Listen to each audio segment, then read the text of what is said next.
días. Ánimo, ánimo.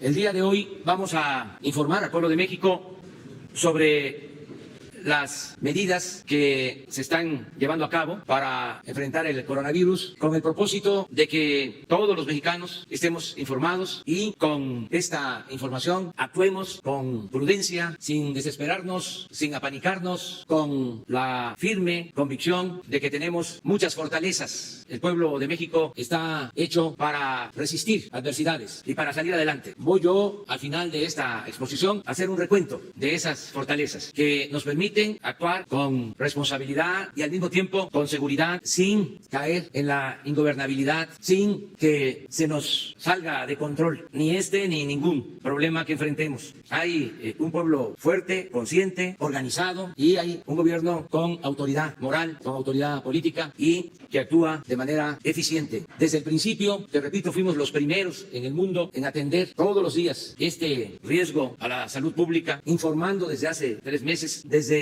antes de las fases más difíciles, complicadas. Decidimos que íbamos a guiarnos por la opinión, las recomendaciones de los técnicos, de los especialistas, de los médicos, de los científicos de la salud, que ahora nos acompañan. No se ha actuado de manera apresurada, no hemos hecho caso a conjeturas, se ha actuado con profesionalismo, se ha hecho a un lado la politiquería. Hemos enfrentado también a nuestros adversarios que buscan siempre dañarnos, aunque en ese propósito se dañe al pueblo. Hemos podido enfrentar el amarillismo de algunos medios de comunicación, la difusión de mentiras para atemorizar, noticias falsas, y no han hecho mella, porque existe comunicación, hay mensajes de ida y vuelta entre pueblo y gobierno. No estamos separados del pueblo. Encabezo un gobierno del pueblo, para el pueblo y con el pueblo. No hay divorcio, por eso somos fuertes. Vamos a presentarles lo que significa esta nueva etapa para enfrentar el coronavirus. Vamos a escuchar primero al doctor Hugo López-Gatell, que ha sido el encargado de la conducción de este plan. Luego vamos a escuchar al almirante Rafael Ojeda Durán, secretario de Marina, y al general secretario Luis Crescencio Sandoval González, porque además del plan de atención médica a enfermos en el sector salud,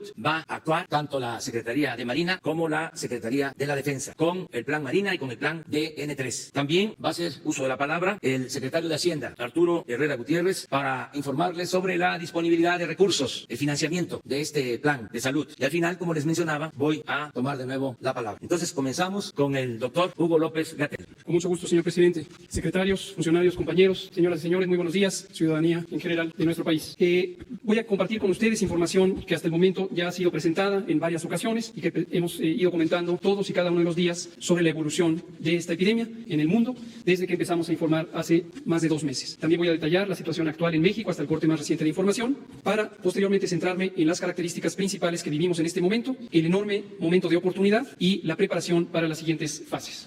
Empiezo primero presentándoles, como en algún momento se solicitó, al equipo de científicos y científicas que han estado involucrados en el proceso de reflexión técnica. No puedo, por razones de tiempo, detallar a cada una de ellas, pero como se puede ilustrar, al frente de nuestro secretario de Salud, el doctor Jorge Carlos Alcocer Varela, hemos estado trabajando distintos procesos de reflexión, de planeación, de evaluación, de preparación, para finalmente entrar en la respuesta que formalmente dimos por iniciada el 27 de febrero de 2020, cuando detectamos el primer caso. Cuando llegamos a ese punto, nos encontrábamos cómodamente preparados por un proceso que había iniciado desde el 3 de enero y que se había disparado porque el 31 de diciembre de 2019 nuestros sistemas de monitoreo y alertamiento temprano nos habían permitido identificar la ocurrencia de un pequeño brote de 44 casos de neumonía en Wuhan, China. En las distintas fases de preparación, este grupo científico, conformado por médicas, médicos, especialistas en infectología, en virología, en inmunología, como el propio secretario de Salud, en epidemiología, tanto de enfermedades infecciosas como de enfermedades crónicas y epidemiología ambiental, en promoción de la salud, en salud mental y otros campos del conocimiento médico, nos permitieron no solamente la identificación de retos, sino la evaluación crítica en todo momento de cuáles son los elementos que estaban presentes y los que podían hacer falta en el plan de preparación. Como consecuencia de ello,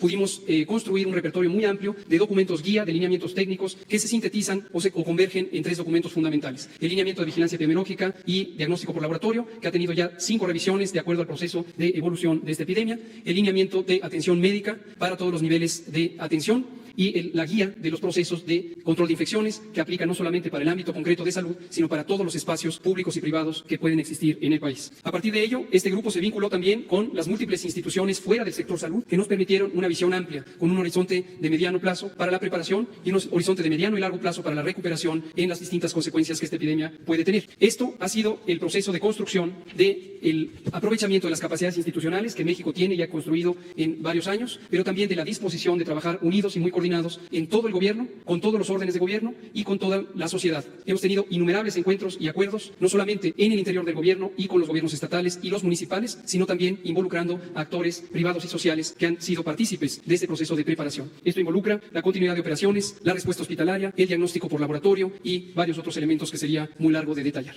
La siguiente. En el mapa global que presentamos todos los días y que elabora la Organización Mundial de la Salud con la información que proviene de los países, tanto de sus gobiernos como la constatación por fuentes indirectas de acuerdo a lo dispuesto por el Reglamento Sanitario Internacional, podemos ver o hemos podido ver la propagación de este virus y esto fue lo que justificó que tempranamente la Organización Mundial de la Salud declarara esta como una emergencia de salud pública de interés internacional y posteriormente anunciara el carácter de pandemia, que no tiene otro significado técnico más que la propagación por una extensa porción del mundo. Actualmente prácticamente todos los estados nacionales tienen al menos un caso y hay zonas donde destacadamente existe la mayor transmisión. En su momento, en las primeras semanas, en enero y hasta la mitad de febrero, la región asiática, específicamente China y el sureste asiático, fueron el motor de la propagación. Posteriormente, la zona europea ha sido y lo es todavía el motor principal de la propagación, pero en los últimos 3 a 4 días, la región de América es también ya un motor importante de propagación. A partir de ayer, la Organización Mundial de la Salud reconoció lo que nosotros hemos estado anunciando, por lo menos en los últimos 8 días, que es la existencia de transmisión comunitaria en México. Eso lo hemos explicado, para nosotros es la primera generación de transmisión que nos permite ver que los contagios de personas que provienen de otras partes del mundo pueden propagarse al interior del país y al conservar la trazabilidad de estos casos, seguimos utilizando, como lo hemos hecho desde el inicio, la estrategia de contención centrada en las personas. Esta estrategia de contención nos ha permitido prolongar el tiempo antes de que pasáramos a la fase 2 y ha sido útil durante esa fase. Continuará durante algunas semanas en la medida en que tengamos la capacidad de identificar a los casos, podemos ponerlos en aislamiento, estudiar a sus contactos y seguir con ese mecanismo. Sin embargo, como comentaré en los próximos pocos minutos, ha llegado el momento donde podemos tener una mayor contribución con estrategias colectivas, estrategias masivas que corresponden al capítulo técnico de mitigación comunitaria y nos van a permitir ser aún más eficientes en reducir la velocidad de propagación, contribuyendo al esfuerzo inicial centrado particularmente en la contención. En la siguiente diapositiva es también el informe específico del país y lo que podemos ver son algunas características que me gustaría destacar. Lo primero, los números. Tenemos hasta ayer por la tarde 367 casos acumulados que han sido confirmados. Asimismo, 1.865 fueron en su momento estudiados como casos sospechosos. Se contribuyó a la contención en la medida en que se instrumentaron las medidas de aislamiento, pero también hoy sabemos que esos 1.865 han sido descartados. Continúan en estudio y esta es una cifra variable de día a día, 826 que son estudiados cada día con la posibilidad de que pudieran ser casos confirmados y el resultado de que lo sean o sean en su momento descartados. También quiero destacar que en la mayoría de los casos, como lo hemos explicado y como ha ocurrido en otros países, afortunadamente se trata de una enfermedad que se autocontrola por la respuesta inmune del organismo y en un periodo de aproximadamente 7 a 10 días, máximo 14 días, desaparece espontáneamente. Esto ocurre en casi 90% de los casos, 9 de cada 10 no van a necesitar ninguna atención avanzada, no van a necesitar hospitalización y su riesgo de complicaciones es significativamente bajo. Desafortunadamente, hasta 1 de cada 10 o pueden tener, o 2 de cada 10 pueden tener una enfermedad que se prolongue y que requiera otro tipo de atención, con hospitalización y en algunos grupos de la población puede haber incluso la necesidad de medicina crítica, de atención crítica en terapias intensivas. Estas son las personas que reiteradamente hemos destacado como de mayor vulnerabilidad en términos de salud, que requieren la mayor atención del Sistema Nacional de Salud, pero también de la sociedad, para poder prevenir que se compliquen y en caso de que presenten alguna complicación directamente o indirectamente relacionada con la enfermedad COVID, puedan recibir atención oportuna y puedan restablecerse a la mayor posibilidad. Y el último elemento que señalo respecto a este informe es el mapa. Hemos identificado desde el principio, esto es predecible por los métodos epidemiológicos, que esta epidemia no se comporta en forma homogénea a lo largo del territorio nacional. Esto tiene que ver con muchísimas razones, pero fundamentalmente con la manera en que está agregada la población. En la región metropolitana del Valle de México tenemos la mayor concentración de población y esperablemente vamos a tener no solamente la mayor número de casos, sino la mayor velocidad de propagación, seguida de las otras zonas urbanas y periurbanas en la región de Guadalajara, en la región de Monterrey y también en las zonas turísticas donde ingresó el virus en Quintana Roo. Esto lleva, por lo tanto, a que las medidas de salud pública necesarias para el control de la epidemia tengan que ser en todo momento racionalizadas. Racionalizadas quiere decir adecuadamente fundamentadas en la evidencia científica, en los métodos técnicamente demostrados y que puedan aplicarse en donde corresponde. Hemos destacado, y los acaba de señalar el presidente, que las medidas que no se amparan en ciencia empiezan a generar preocupación, caos y corren el riesgo de afectar no solamente la posibilidad de controlar efectivamente la epidemia, sino aspectos fundamentales de la sociedad, de la economía pública y también incluso de los derechos humanos. La restricción de movilidad puede ser una medida de salud pública, pero no debe utilizarse como una primera herramienta. Esta es una herramienta extrema que se reserva a las situaciones hipotéticas de que se perdiera la capacidad de control. Lejos estamos de ello. Hemos podido seguir esta epidemia en cada una de sus fases y esto nos ha permitido trazar horizontes claros que nos ha permitido que con una antelación de varias semanas podamos poner en práctica los recursos, las herramientas, el personal y los métodos necesarios para la contención y la mitigación. Declaro y reitero, las medidas extremas son parte del repertorio de salud pública, pero lejos estamos de necesitar medidas que vulneren la vida pública o que afecten a las garantías individuales. En la siguiente diapositiva quiero destacar dos elementos, y estos los quiero destacar con un sentido de confianza y de optimismo en la enorme oportunidad que México ha tenido por no ser el país de origen de esta epidemia. Como todos sabemos, esta epidemia empezó con el año en la región asiática, específicamente en China, y como era esperable, se propagó a varios otros países. El aprendizaje científico, técnico que ha podido tener México por la experiencia vivida y la extensa documentación científica sobre el comportamiento de este virus en el resto del mundo nos da una ventaja respecto a otros territorios. Y la ventaja es poder programar adecuadamente el momento de cambio de las distintas fases y de las medidas de salud pública. Lo que vemos en la diapositiva es una característica que señalamos recientemente, que es la distribución de casos de acuerdo a su origen. Tenemos que 80% de los casos han venido del exterior, ya sea por connacionales que viajaron o por ciudadanos de otras nacionalidades que llegaron a México. Sin embargo, hasta casi el 20% son casos que derivan de este proceso de importación y son los contagios directos por personas que viajaron hacia personas que no han viajado. Y lo que tenemos como una señal muy temprana es la existencia de casos en donde no existe un antecedente de contacto, ni con personas que viajaron y se infectaron, ni con alguien en el territorio nacional. Aunque apenas es el 1%, 5 casos, lo consideramos una señal temprana que debe ser tomada en cuenta, porque esto precisamente es el elemento clave que empieza a distinguir la fase 1 de la fase 2. Esta característica, no el número de casos. Esta característica, la pérdida de trazabilidad de los contagios. Y este dato, este elemento, es crucial porque define también donde se empieza a agotar la utilidad de las medidas de contención centradas en los casos y la necesidad de anticipar las medidas poblacionales de mitigación. Ahora, en la siguiente diapositiva, y esto me gustaría también que lo tengan muy en cuenta, por eso lo hemos querido explicar cuando solamente era un elemento teórico, un elemento de proyección científica, a cuando empezó a ser un elemento de datos reales. En la gráfica lo que se muestran son curvas epidémicas de algunos de los países que al momento han sido más afectados: España, Italia, Francia, Alemania y Estados Unidos de América. Lo que vemos en todos esos países es lo que se puede esperar de una epidemia de rápida propagación. Es decir, durante un periodo que aproximadamente es de 30 días en promedio, tenemos una transmisión francamente lenta. A partir del primer caso empieza a contarse este periodo y hasta durante 30 días se va encontrando que la suma de casos, pero particularmente los casos que se agregan cada día, se cuentan en menos de decenas, en muy pocos casos.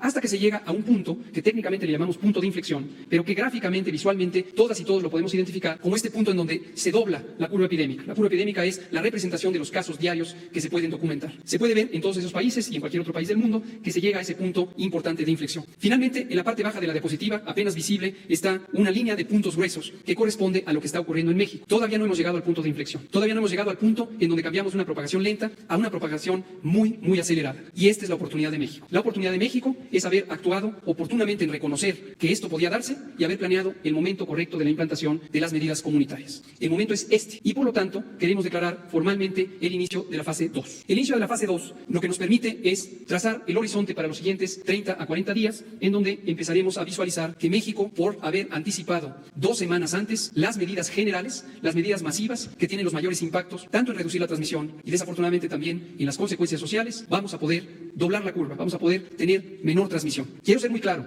seguiremos teniendo transmisión. La expectativa no es terminar con la epidemia de un momento a otro. También quiero ser claro que el éxito en la reducción de la transmisión, en vez de llevarnos a una epidemia corta, nos va a llevar a una epidemia más larga. Pero esto es importante porque lo que nos lleva es a administrar el riesgo. Administrar el riesgo, en términos llanos, lo que quiere decir es lograr tener que cada día haya menos casos de los que se pueden atender en la infraestructura de salud del Sistema Nacional de Salud de México. Y por eso es importante que estas medidas de mitigación comunitaria sean tomadas en cuenta. Destaco que en términos de mortalidad, mientras mientras que muy triste y desafortunadamente algunos países ya tienen decenas, centenas o millares, nosotros apenas tenemos 4 muy desafortunadas, pero solo 4 muertes. Italia tiene 5.476 muertes, en España han muerto 1.720 personas, en Francia las defunciones ya se suman en 674, mientras que en Estados Unidos hay 407 decesos atribuibles a COVID.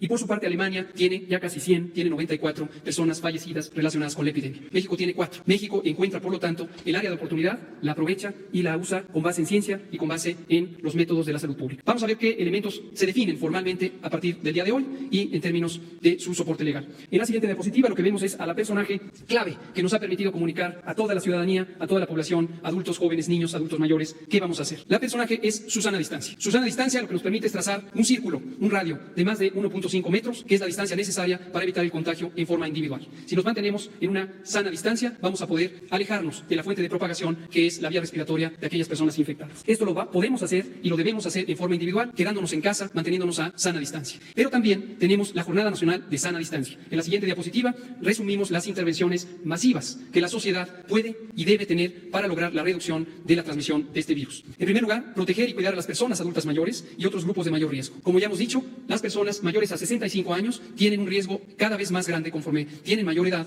para complicarse o incluso para morir. Hay que estar muy al pendiente, no solamente ellas mismas, sino también su familia, su comunidad, la sociedad en su conjunto y desde luego el gobierno. Tenemos que cuidar a nuestros adultos mayores. Son la memoria histórica de nuestra patria y no podemos permitirnos que por omisiones les dejemos caer en una situación de adversidad. Lo segundo es suspender las clases en todo el sistema educativo nacional. Esto ya desde ayer, 23 de marzo y hasta el 19 de abril. Aprovechando las 2 semanas de vacaciones ya programadas, agregamos otras 2 y tenemos un mes completo de sana distancia en todo el sistema educativo nacional. Asimismo, hemos definido suspender temporalmente, por las mismas fechas, eventos y reuniones de concentración de 100 personas o más. Hemos puesto un límite razonablemente bajo para este límite crítico de concentración. Todas las reuniones privadas, públicas, sociales o gubernamentales deben ser evitadas durante todo ese mes para que se reduzca la propagación. Este es un mecanismo efectivo de prevención para quienes participarían en esas reuniones, pero también para toda la colectividad. Asimismo, suspender temporalmente actividades laborales. ¿Pero cuáles? Aquellas que impliquen la movilización de personas, de sus domicilios al trabajo y de regreso, o que estén llevando a la movilización en el espacio público. Esto en todos los sectores de la sociedad, el público, el privado y el social. Ahora, aquí es muy importante. Las instituciones, las organizaciones privadas y sociales no pueden parar, porque de ellas dependemos todos y todas en este país. La producción de alimentos, la logística básica, los servicios, dependen de todas estas organizaciones. Entonces, conjuntamente con esta medida de suspender las actividades laborales que impliquen la movilización o reunión de personas, se ha solicitado que todas las organizaciones, dependencias y entidades pongan en práctica sus planes de continuidad de operaciones para garantizar el funcionamiento y el logro de la misión fundamental de ellas y además los derechos tanto de los trabajadores y las trabajadoras como de las personas usuarias de sus servicios. Por último, pero no menos importante, continuar en una acción más intensiva y dedicada las distintas medidas de higiene básica, higiene pública e higiene individual. El lavado continuo de manos con agua y jabón, y si no hay agua y jabón, con sustancias antisépticas. El proteger el estornudo con tapando nariz y boca con el antebrazo. ¡Achú! Y también que quien esté con síntomas se quede en casa. Se quede en casa. Se quede en casa toda persona que pudiera tener síntomas y que no tenga riesgo de complicarse, que es la gran mayoría. Que se quede en casa por 15 días para que no transmita a otros. Ahora bien, enfatizamos, si se es un adulto mayor, una mujer embarazada o una persona con enfermedades crónicas, en particular diabetes, hipertensión, obesidad y enfermedad pulmonar o cardíaca, así como enfermedad renal o cualquier causa de supresión del sistema inmune, no esperar. Hay que acudir a evaluación médica para prevenir las complicaciones. Por último, y anticipándonos a la siguiente fase, que también vendrá, que es la fase 3, en donde pudiera existir transmisión generalizada, es la fase en donde nuestro Sistema Nacional de Salud va a tener retos importantes. Pero esos retos se pueden solventar si el sistema está organizado, si el sistema mantiene alta la moral. Y aquí quiero aprovechar para agradecer a nombre de todas y todos el dedicado trabajo de todo el personal de salud. Médicas, médicos, enfermeras, enfermeros, psicólogas, psicólogos, el personal de apoyo, trabajadoras sociales, todo el personal que representa el Sistema Nacional de Salud. Es una comunidad valiente, es una comunidad heroica que ha solventado muchísimas adversidades en el día a día y también en etapas críticas como esta. La solidaridad, el compromiso, la responsabilidad profesional de todo el personal de salud en este momento es fundamental. No podemos entrar en ninguna clase de discordia o en alguna clase de distanciamiento emocional y distanciamiento de comunicación. Todo el Sistema Nacional de Salud tiene que estar presto y atento para responder a este reto. ¿Cuánto tenemos en infraestructura? Tenemos lo que se ve en esta diapositiva, tenemos una capacidad sólida, tenemos una capacidad amplia, organizándonos de una manera solidaria y generosa entre todas las instituciones del sector salud, las dependencias civiles y militares, podemos debemos tener una capacidad suficiente. Solamente la infraestructura dedicada específicamente a COVID, que no es toda la infraestructura, nos permite tener unidades de terapia intensiva, camas hospitalarias, ventiladores mecánicos, monitores, oxímetros, rayos X portátiles, etcétera, etcétera. Todo el equipamiento que cuidadosamente fue seleccionado como relevante para enfrentar a COVID. Esta es solo la capacidad básica instalada, apropiadamente puesta al servicio de la respuesta a esta epidemia. En pocos minutos presentarán las instituciones militares de nuestro país, por supuesto también heroicas, el plan de apoyo a la población civil. Cierro diciendo: médicas, médicos, personal de salud en general han sido considerados como no solamente indispensables, sino también como una comunidad a la que se le abren las puertas para robustecer nuestro sistema. Desde que se estableció el Instituto de Salud para el Bienestar, se estableció una convocatoria para contratar a personal de salud general y especializado. Hoy reiteramos que la convocatoria sigue abierta. Ya de los 43,000 personas contempladas por contratar, ya hemos completado más de 1,200 personas. Sin embargo, en este momento necesitamos acelerar el proceso de reclutamiento, por lo que invitamos a personal de salud de las distintas especialidades señaladas en la imagen a que atienda la convocatoria y se comprometa con el futuro de este país, siendo una persona que ayude a enfrentar la epidemia. La convocatoria está abierta, los datos son disponibles. Termino diciendo: la unidad de propósito, la unidad nacional en términos de la respuesta de un problema complejo, nos va a robustecer, no solamente para lograr solventarlo, sino para encontrar que las mejores capacidades del país están en su gente, están en su corazón, están en su cerebro, están en todos nosotros. Por ahora nos distanciamos, por ahora establecemos una sana distancia, pero es física, no es moral, no es emocional y no es, por supuesto, en la solidaridad del pueblo. Gracias.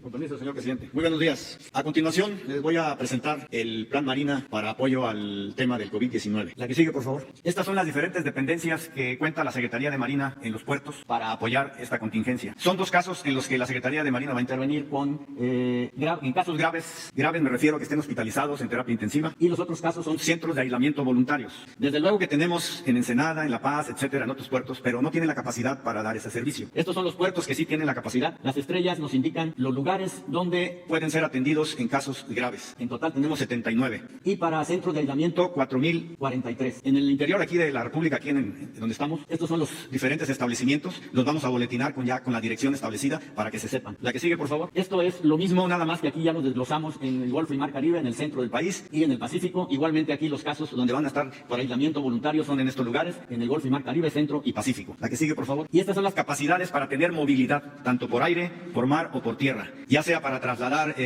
algunos elementos que estén enfermos, o bien para trasladar médicos, para trasladar equipo, para trasladar medicinas o lo que se nos indique.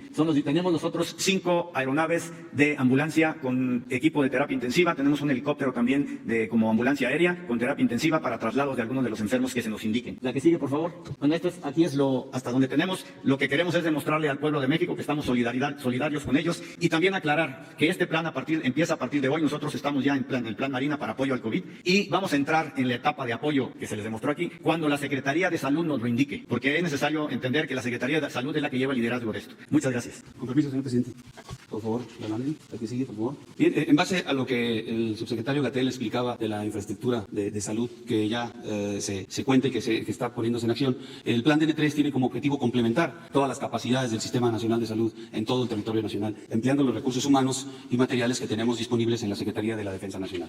Este concepto operativo del plan, que también, como ya lo citó el almirante Ojeda, ya estamos en el plan, en su primera fase. Como ustedes pueden ver, la que sigue, por favor. Tenemos dentro del plan 3 fases: la fase preventiva, la de auxilio y la de recuperación. Ya estamos en la fase preventiva, es decir, activamos el plan a nivel nacional. Estamos en la coordinación con todas las autoridades estatales y municipales, en coordinación con las autoridades de salud, en el censo de capacidades que tenemos en instalaciones hospitalarias, lo que tenemos para transportar medicamentos, las necesidades que tenemos en medicamentos, en insumos para poder realizar la atención adecuada a toda la población, el censo del personal médico y de enfermería y de todo el recurso humano del ámbito de la salud que tenemos disponible.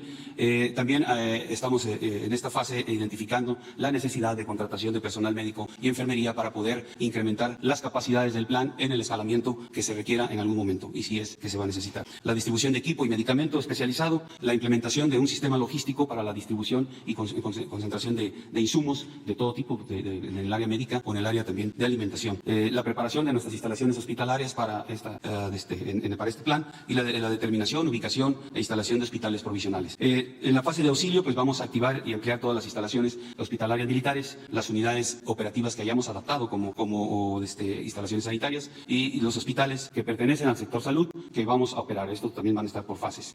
Vamos a seguir en la compra y distribución de equipo y medicamentos especializados, la activación y distribución de hospitales provisionales y la distribución de insumos médicos. Ya en la fase de recuperación, que será la limpieza y desinfección de todas las instalaciones, de todo el equipo, todo lo que hayamos empleado, el censo y almacenamiento de todo este equipo, insumos especializados que se hayan adquirido para poderlos tener en resguardo y emplearlos en algún otro momento, como se hace en todas las fases o en todas las ocasiones en que se llegue a implementar el plan de N3 y que hay equipo que se emplea o que se utiliza en esos momentos que tiene que irse a resguardo para la siguiente oportunidad. Una memoria gráfica, una autoevaluación y un informe final. ¿Qué tenemos? ¿Cuáles son nuestras capacidades dentro del sistema de sanidad militar? Ustedes pueden observar aquí en la lámina los recursos humanos y los recursos que tenemos en transporte terrestre y aéreo. Tenemos 1.738 médicos, 1.727 enfermeras, oficiales de sanidad 884, que estos oficiales de sanidad es lo que viene siendo un paramédico, las tropas de sanidad 8.152, que es el personal que apoya toda esta infraestructura, cirujanos dentistas 649. Aquí estamos previendo que estos cirujanos dentistas, que son parte de la infraestructura de salud de la Secretaría de la Defensa Nacional, pueden previa capacitación servirnos para incrementar nuestras capacidades en las diferentes instalaciones que vamos a utilizar dentro del plan de N3. También tenemos personal operativo en apoyo a la estructura de sanidad, 3.600. Estos son soldados, son tropas que de alguna manera también con una capacitación que les demos nos pueden servir para las funciones más básicas en la estructura de sanidad, haciendo un total de 16.750 hombres que podemos emplear de nuestra estructura para atender esta emergencia. En transportes aéreos y terrestres tenemos 100 ambulancias de terapia intensiva, tenemos 470 ambulancias nada más de traslado y vehículos para el transporte de insumos. Contamos con 2.337 vehículos de carga, 12 aeronaves de ala fija, 22 aeronaves de ala rotativa, helicópteros, que nos van a servir para que, de acuerdo a sus capacidades de cada uno de estos, pues, hacer llegar los insumos o el material que se requiera a cualquier parte de la República. Ya se establecieron en coordinación con el sector salud las rutas que podemos implementar para hacer llegar a los diferentes estados, las diferentes instalaciones, todo el material que se requiera. Nuestras capacidades en instalaciones, que sigue por favor, ustedes pueden ver ahí en el mapa con diferentes puntos de colores. Nuestros hospitales, tenemos un hospital de alta especialidad que está en color azul, que está aquí en la Ciudad de México. Son 5 hospitales, aquí están las especialidades, las pueden observar: el Hospital Central Militar, el Hospital Militar de Especialidades de la Mujer y Neonatología, la Unidad de Especialidades Médicas, la Unidad de Especialidades Odontológicas, que puede ser también adaptada, como ya lo mencioné, en relación al personal, el Centro de Rehabilitación Infantil. También tenemos en segundo nivel, tenemos 4 hospitales de especialidades distribuidos, ahí en el mapa ustedes pueden ver en Yucatán, en Jalisco, en Nuevo León y en Sinaloa, son nuestros 4 hospitales. También hospitales de región que están también distribuidos en los diferentes estados, aquí casi en todos o dentro de nuestra delimitación territorial tenemos 12 regiones militares que abarcan varios estados, de 2 o 3 estados, y ahí es donde están ubicados estos hospitales para atender regionalmente alguna necesidad, y estos están considerados dentro de esta aplicación del plan de N3. Y también 19 hospitales de zona de segundo nivel que están ubicados con puntos rojos ahí en el mapa, haciendo un total de 36 hospitales de este segundo nivel. De primer nivel tenemos 262 pelotones de sanidad. Estas instalaciones de sanidad son las que están incorporadas en cada una de las unidades operativas que tenemos, en cada uno de los batallones, de los regimientos. Esas corporaciones tienen su servicio de sanidad para atención del personal. Entonces, estas también están consideradas en el plan, estos 262 pelotones, y 10 unidades médicas de consulta externa, que estas unidades de consulta externa están destinadas a las áreas donde hay una mayor concentración de unidades operativas y, por ende, una mayor concentración de derechohabientes. Entonces, estas unidades también las estamos incorporando en el plan porque es las partes donde tenemos mayor concentración de población, haciendo un total de 272 instalaciones de primer nivel y en total general de los hospitales 313 instalaciones sanitarias para la aplicación del plan. Las capacidades de hospitalización: 2.523 camas censadas, 50 camas de terapia intensiva y 23 cuartos para aislamiento. Esto es en nuestros hospitales. También tenemos Adelante, por favor. Tenemos también, o consideramos dentro del esquema de apoyo para el plan, camas de terapia intensiva y de hospitalización para el personal, para la gente que en algún momento, en base a las capacidades que tiene el sector salud y que en su momento pudiesen llegar a rebasarse, se hizo un cálculo y en base en eso estamos estableciendo este esquema de apoyo. Nuestros 15 hospitales militares de zona y 37 unidades operativas que vamos a condicionar para que den terapia intensiva. En cada una de estas 52 instalaciones tendremos 20 camas con ventiladores, haciendo un total de 1.040. También de los hospitales de la Secretaría de Salud, de los 10 que ya tenemos identificados, también ahí se establecerán 30 camas con ventiladores, haciendo un total de 300, y 50 camas para hospitalización nada más, haciendo un total de 500. Tenemos otros 17 hospitales del sector salud que ya estamos revisando. El día de hoy ya iniciará la revisión para también incorporarlos al plan de DN3 para poderlos operar e incrementar las capacidades tanto de terapia intensiva como de hospitalización. Adicionalmente, de estas unidades operativas vamos a condicionar 41 para hospitalización con 30 camas cada una, que ahí tenemos el total 1.230, y el total general de camas, tanto de terapia intensiva y de hospitalización, serán 3.070 camas. Hicimos una proyección en cuanto a cómo podríamos emplear estas capacidades que determinamos en las instalaciones, y estamos estableciendo que para terapia intensiva, considerando el tiempo que nos ha mencionado el sector salud, que son más o menos en 30 días podría salir una persona de esto, de presentar la enfermedad. Bueno, estamos dividiendo esos 30 días o tomando como referencia para hacer 4 fases de atención, y entonces estaríamos teniendo una capacidad de 1.300 personas infectadas con la enfermedad. Y en hospitalización hicimos lo mismo, considerando 15 días que pudiera salir de su proceso, y también aproximadamente 1.700 en personas en 5 fases. Sigue, por favor. Aquí son necesidades de la Secretaría de Defensa para hacer operativa la infraestructura. A pesar de que tenemos una cantidad importante de recursos, ya se los cité, más de 16.750 hombres, necesitamos estos 3.694 personas más, especialistas de la salud, para poder atender todo lo que vamos a escalar de nuestras instalaciones. Ahí tenemos médicos cirujanos, enfermeras y personal que se dedique a la limpieza de estas instalaciones. Entonces, es una gran cantidad que ya empezamos a hacer difusión para contratación de todo este personal que nos apoyará en la aplicación del plan DN3. Finalmente, un resumen de lo que sería la aplicación del plan DN3. Ahí tenemos el personal militar con el que ya contamos, con el que existe, el personal profesional de la salud por contratar, haciendo un total para la aplicación del plan de 20.444 hombres. En instalaciones hospitalarias, para terapia intensiva, 62, para hospitalización, 41, y haciendo la proyección que les mencionaba yo, en base al tiempo que deben de estar en terapia intensiva o hospitalizados, tendremos una capacidad de 14.060 personas beneficiadas. Y medios de transporte, pues 34 aeronaves, 2.337 vehículos terrestres, con un total de 2.371. El compromiso que normalmente se tiene de las Fuerzas Armadas, y más en la aplicación de este plan DN3, pues es darle seguridad, proporcionar el bienestar al pueblo de México. Siempre nuestro personal se mantiene en una capacitación constante para aplicar este plan DN3, y siempre dispuesto a servir a nuestra nación en casos como que se puede dar una emergencia, y que podemos emplear todos los recursos que la nación nos ha dado para nuestra operación en beneficio de nuestro país. Muchas gracias. Presidente. Buenos días. Voy a hacer algunos comentarios muy breves sobre la disponibilidad de recursos presupuestarios y financieros para este programa. Voy a iniciar justo por los apoyos adicionales que se van a recibir tanto la Secretaría de Marina como la Secretaría de Defensa Nacional para los planes DN3 y el Plan Marina. Como acaba de mencionar el secretario general Sandoval, había ya recursos en las secretarías, pero se quieren recursos incrementales. En total dotamos ya desde el día de ayer de 4.500 millones de pesos adicionales, alrededor de 4.000 millones de pesos que fueran a la Secretaría de la Defensa Nacional y cerca de 500 millones de pesos a la Secretaría de Marina. Quiero ahora referirme a los recursos con los que se han venido fondeando los programas de salud en los estados. A la fecha, a través del INSABI, hemos transferido cerca de 15.300 millones de pesos a los estados para el periodo enero-marzo. Dada la coyuntura, vamos a adelantar los recursos que correspondían a abril-junio. Así es que en los próximos días vamos a hacer una transferencia de 10.000 millones de pesos adicionales para finales de este mes. En esta misma semana se habrán transferido a los estados una totalidad de 25.000 millones de pesos. Eso sin contar alrededor de 4.500 millones de pesos que el propio INSABI está destinando para la compra de medicinas y suministros médicos.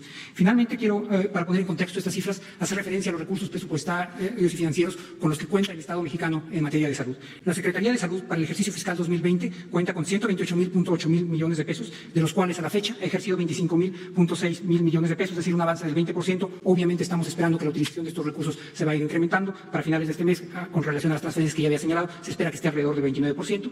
El Instituto Mexicano del Seguro Social cuenta con un presupuesto aprobado para este ejercicio fiscal de 825.000 millones de pesos y el ISSSTE de 349.4 millones de pesos. Finalmente, se hizo en el transitorio de la Ley General de Salud, se incorporó ese transitorio para que los 40.000 millones de pesos del Fondo de Salud para el Bienestar pudieran destinarse a fines como esos. El INSABI los tiene ya a su disposición. Este fondo tiene la suficiente flexibilidad para permitir reaccionar en emergencias como estas. Muchísimas gracias.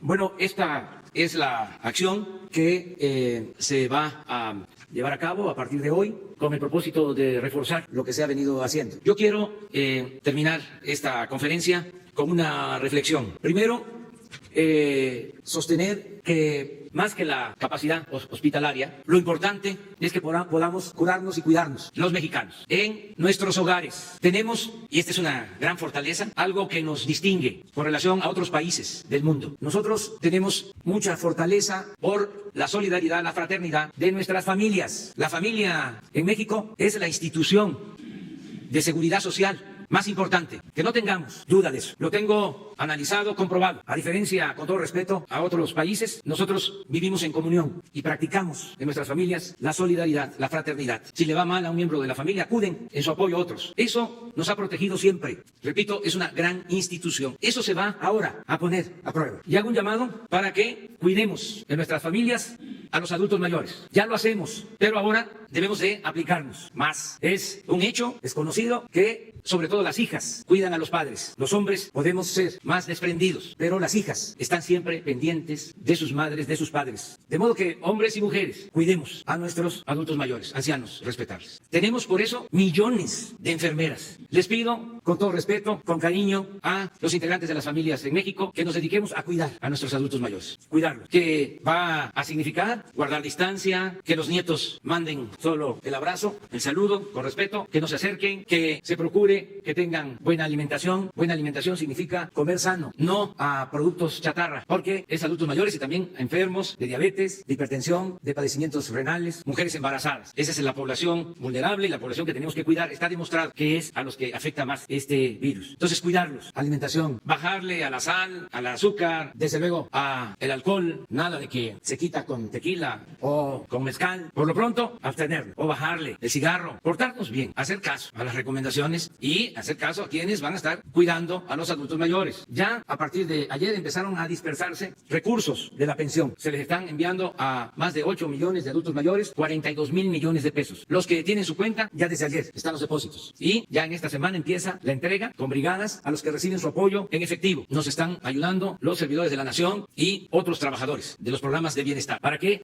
les lleguen los recursos. El día de hoy también voy a firmar un decreto para que tanto en el sector público como en el sector privado se les otorgue permiso a los adultos mayores para que puedan estar en sus casas. Permisos con goce de sueldo y con todas las prestaciones. Independientemente del decreto, ya estoy recibiendo muestras de solidaridad de empresarios. Me mandó a decir el ingeniero Carlos Slim que se compromete a no despedir a ningún trabajador de sus empresas. Solicito a todos los empresarios que se solidaricen, que puedan irse a sus casas, los adultos mayores, los que tengan problemas, repito, de diabetes, de hipertensión, que tengan padecimientos renales, mujeres embarazadas, que se cuiden a sus casas. Pero quiero repetir, a cuidar a los adultos mayores en nuestras casas. La familia que se organice para cuidar a los adultos mayores. Mujeres y hombres que tengan el tratamiento que merecen todo el tiempo y más ahora, que se las atienda como lo sabemos hacer los mexicanos, con mucho cariño, con mucho amor a nuestros seres queridos. También decirle al pueblo de México que frente a la crisis económica tenemos fortalezas. Tenemos fortaleza porque tomamos la decisión desde que llegamos al gobierno de no permitir la corrupción y eso nos ha dado posibilidad de tener ahorros. Todo lo que antes iba por el caño de la corrupción lo tenemos en caja, lo tenemos en la Secretaría de Hacienda. ¿Qué tenemos? Tenemos fondos extras para usar de alrededor de 400,000 millones de pesos. ¿Por qué menciono esta cantidad? Porque esto nos va a permitir mantener los programas de bienestar, además del presupuesto, porque la recaudación ha sido buena. Ayer les decía yo, en lo que va del año con relación al año pasado, tenemos una recaudación del 7%, superior a lo obtenido el año pasado. Son como 45,000 millones de pesos. Tenemos el presupuesto sin déficit y 400,000 millones adicionales. Esto nos permite mantener todos los programas de bienestar, todos. Nos permite tener recursos para enfrentar la caída de los precios del petróleo, al mismo tiempo que tomamos la decisión de bajar el precio de las gasolinas. Aprovecho también para pedirle a los gasolineros, a los que tienen las concesiones, que no abusen, que la gasolina no puede costar más de 17 pesos por litro. Tenemos recursos para que continúe la construcción del aeropuerto, para que continúe la construcción de caminos, de carreteras, el plan del Istmo. Tenemos recursos para que continúe la construcción de la refinería de Dos Bocas. Tenemos recursos para financiar el Tren Maya, porque todo esto va a permitir crear empleos que se van a necesitar. Ya va a venir una etapa de recuperación económica. Les adelanto que en su momento vamos a otorgar créditos sin intereses o con tasas muy bajas a 1 millón de pequeños negocios. Esto es para pequeño comercio, para fondas, taquerías, talleres,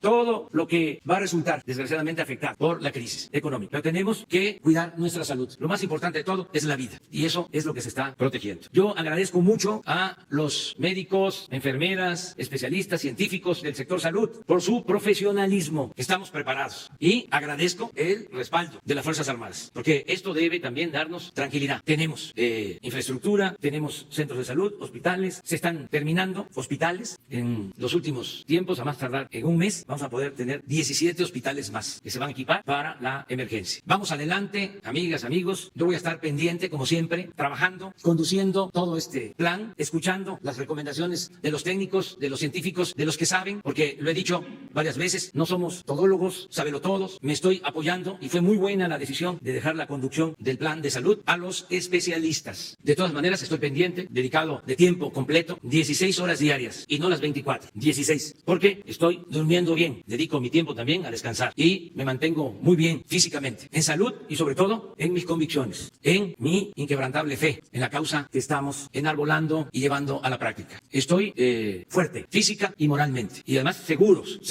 todos, y seguro el gobierno de que vamos a salir adelante, por la fortaleza de nuestro pueblo. El pueblo de México es mucha pieza, está preparado para enfrentar cualquier adversidad. ¡Que viva México! ¡Que viva México!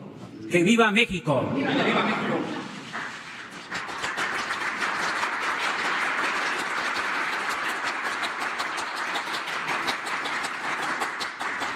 Muchas gracias. Mañana contestamos todas las preguntas.